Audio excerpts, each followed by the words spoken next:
அர்ஜுனா, இதுவரை ஆத்மாவின் உண்மைத்தன்மையைப் பற்றி உனக்கு விளக்கினேன்.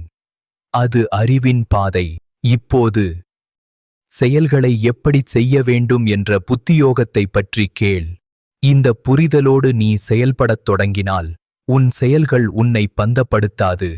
செயல்களினால் உண்டாகும் இன்பத் துன்பத் தடைகளிலிருந்து நீ முழுமையாக விடுபடுவாய். மனதை உறுதியாக வைத்துக்கொள். பார்த்தா, இந்த புதிய அறிவை பெறுவதன் மூலம் நீ கர்ம வினைகளை வெல்ல முடியும்.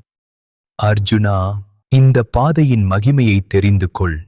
இதில் நீ எடுக்கும் எந்த ஒரு முயற்சிக்கும் அழிவே கிடையாது. மற்ற பாதைகளில் முயற்சி தோல்வி அடைந்தால் பலன் கிடைக்காது. ஆனால் கர்மயோகத்தில் நஷ்டம் என்பதே இல்லை.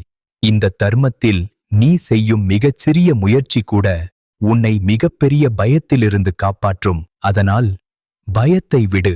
பலனை எதிர்பார்க்காமல் கடமையை செய்யத் தொடங்கு. நீ செய்யும் சிறு நற்செயலும் உனக்கு ஒருபோதும் வீண் போகாது.